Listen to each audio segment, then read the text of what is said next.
Hi friends, red chilli കിച്ചണിലേക്ക് ഏവർക്കും സ്വാഗതം. ഇന്നിവിടെ ഞാൻ തയ്യാറാക്കാൻ പോകുന്നത് കേരള സ്റ്റൈലിൽ മോര് കറി എങ്ങനെ തയ്യാറാക്കാം എന്നുള്ളതാണ്. അപ്പോൾ അതിനു വേണ്ടി ആവശ്യമുള്ള ഇൻഗ്രീഡിയൻസ് എന്താണെന്ന് നോക്കിയാലോ.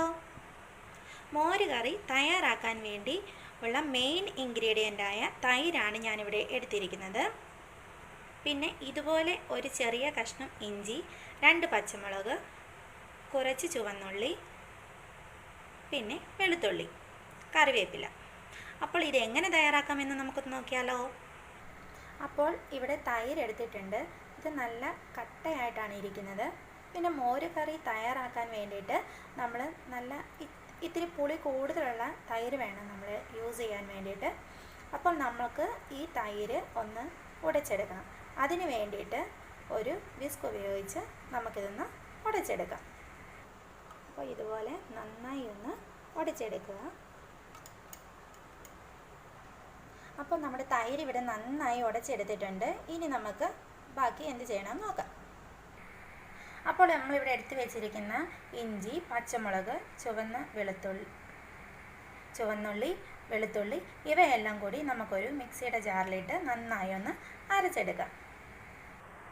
അപ്പോൾ ഇവിടെ ഇഞ്ചി, വെളുത്തുള്ളി, പച്ചമുളക്, ചുവന്നുള്ളി എല്ലാം കൂടി ഇവിടെ നമ്മളൊന്ന് മിക്സിയിലേക്കൊന്ന് അരച്ചെടുത്തിട്ടുണ്ട്.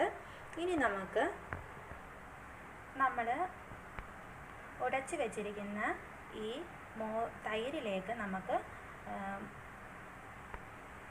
1/2 ടീസ്പൂൺ മഞ്ഞൾപ്പൊടി കൂടി ആഡ് ചെയ്ത് കൊടുക്കേണ്ടതുണ്ട്.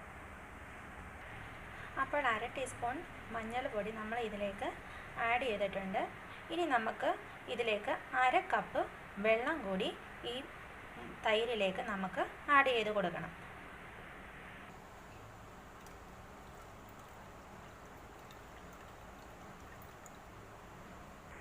ഇനി നമുക്ക് ഇവിടെ വെള്ളം ആഡ് ചെയ്ത് കൊടുത്തിട്ടുണ്ട്. ഇനി നമുക്ക് ആ വിസ്ക് ഉപയോഗിച്ച് ഒന്നുകൂടി അപ്പോൾ ഇവിടെ നന്നായി ഉടച്ചെടുത്തിട്ടുണ്ട്. ഇനി നമുക്ക് ഇതെങ്ങനെ മോര് കാച്ചിയെടുക്കാമെന്ന് നോക്കാം. അപ്പോൾ ഇവിടെ ഞാനൊരു ഇരുമ്പിൻ്റെ ചട്ടിയിലാണ് ഈ മോര് കാച്ചിയെടുക്കുന്നത്.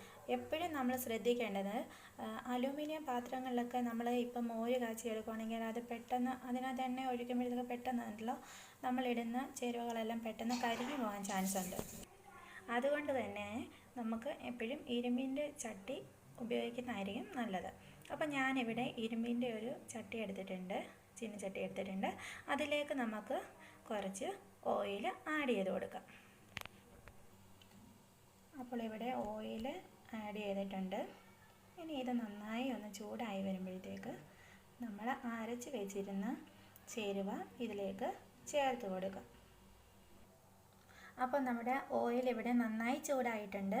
ഇതിലേക്ക് നമുക്ക് 1/4 ടീസ്പൂൺ ഉലുവ ആഡ് ചെയ്യേണ്ടതുണ്ട്.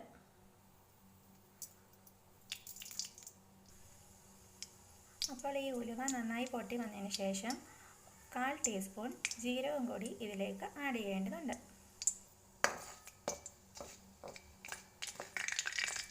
അപ്പോൾ നമ്മുടെ ഉലുവ എല്ലാം നന്നായി പൊട്ടിയിട്ടുണ്ട്. ഇനി നമുക്ക് ജീരകം ആഡ് ചെയ്ത് കൊടുക്കാം. ജീരകം ഇവിടെ ആഡ് ചെയ്ത് കൊടുത്തിട്ടുണ്ട്. അപ്പം നമ്മൾ അരച്ച് വെച്ചിരുന്ന ഇഞ്ചി, വെളുത്തുള്ളി, പച്ചമുളക്, ചെറുള്ളി ഇതെല്ലാം കൂടെ നമുക്കിതിലേക്ക് ഇട്ട് കൊടുക്കാം.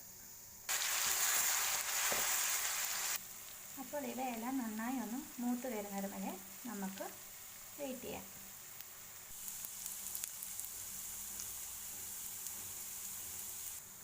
അപ്പോൾ ഈ ചേരുവയെല്ലാം നന്നായി ഒന്ന് മൂത്ത് വന്നിട്ടുണ്ട്. ഇനി നമുക്കിതിലേക്ക് തൈര് ഒഴിച്ചു കൊടുക്കാം.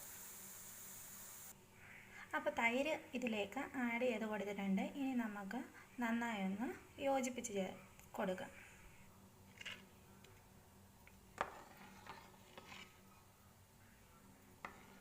അപ്പോൾ എല്ലാം ഒന്ന് യോജിപ്പിച്ചിട്ടുണ്ട്. ഇനി നമുക്കിതിലേക്ക് കടുക് താളിച്ചൊഴിക്കാം.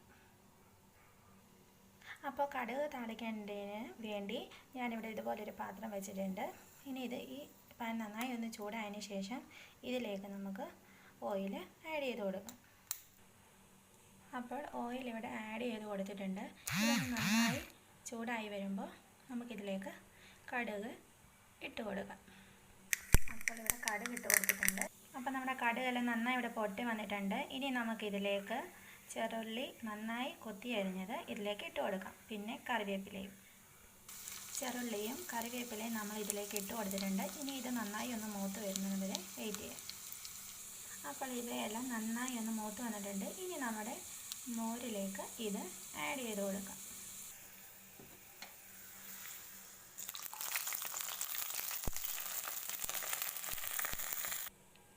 അപ്പം നമ്മുടെ മോര് കറിയിലേക്ക് ഈ കടുകെല്ലാം നന്നായി താളിച്ച് കൊടുത്തിട്ടുണ്ട്. ഇനി ഇത് നന്നായി തണുത്തതിന് ശേഷം ഇതിലേക്ക് ഉപ്പ് നമുക്ക് ആഡ് ചെയ്ത് കൊടുക്കാം. അപ്പോൾ നമ്മുടെ മോര് കറി ഇവിടെ റെഡി ആയിട്ടുണ്ട്. ഈ റെസിപ്പി എല്ലാവർക്കും ഇഷ്ടമായെങ്കിൽ ലൈക്ക് ചെയ്യാനും സബ്സ്ക്രൈബ് ചെയ്യാനും മറക്കല്ല കേട്ടോ.